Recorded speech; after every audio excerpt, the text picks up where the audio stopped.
starting out this morning, we are still tracking that heavy rainfall across Rockport, Fulton. It is starting to come to an end. The end is near Rockport, but you're still getting dumped with that heavy rainfall.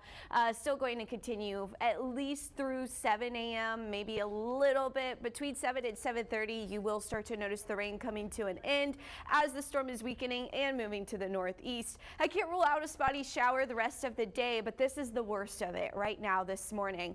As this area of low pressure that we've been tracking brought us all the rain yesterday, it's continuing to push to the north. That's going to take all the energy with it to the north and east as well. So Houston becoming a little bit more of the bullseye, but we're still on the southern end of that energy, which is where the rain came from this morning for Rockport, Fulton. Right now on your day planner, again, still a chance for an isolated storm, but that activity really tapering off through the morning. We'll see some sunshine breaking through by this afternoon. I know we're very cloudy now, but that will change this afternoon, and with the sunshine there is a chance a spotty storm pops up, but that's a very low chance at this point. So break it down on Futurecast. You see those storms pushing northeast. We're fairly dry by 9 a.m. A spotty shower is going to be most likely right along our coastline, and then with a little bit of the southeast wind and a bit of sea breeze trying to return, that's when our pop-up storm could develop. Now this is not an exact scenario of what's exactly going to happen, so Cal Allen, Robstown, don't think, oh my goodness, we're at the bullseye there. Sinton,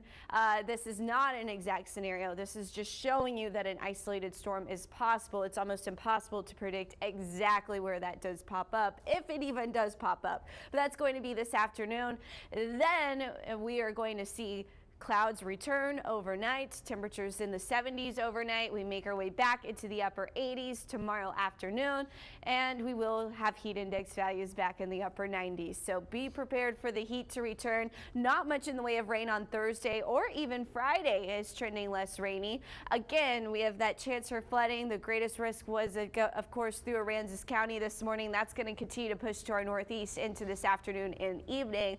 We're not tracking much of a flood risk into Thursday, even Friday, but Friday overnight into Saturday, rain chances go up. We see a slight risk to a moderate risk of flooding, especially to our north and northwest, and that does have to do with another round of energy coming in. So we're losing our rain chances tonight into Thursday and most of Friday as that area of low pressure in the mid-levels pushes to the northeast. An area of high pressure develops over the Gulf as our next low pressure system swings in, mid-level low swings in into West Texas. In between these two areas, we're going to pump up the wind. So Wednesday morning or Saturday morning especially is looking very windy, and then we'll continue to see some of those windy gusts off and on throughout the day on Saturday, but the morning especially looks windy. We're keeping the energy throughout the weekend, which will pump in rain, especially for our watershed. We're talking 4 to 8 inches possible closer to Corpus Christi, more like 1 to 3. And your 7-day forecast, enjoy the dry time while we have it. Of course, we're starting off stormy for Aransas County, but that's going to taper off. We'll have some sunshine, enjoy it on Thursday, but then stormy conditions for the weekend, but slightly cooler temperatures. Barbie.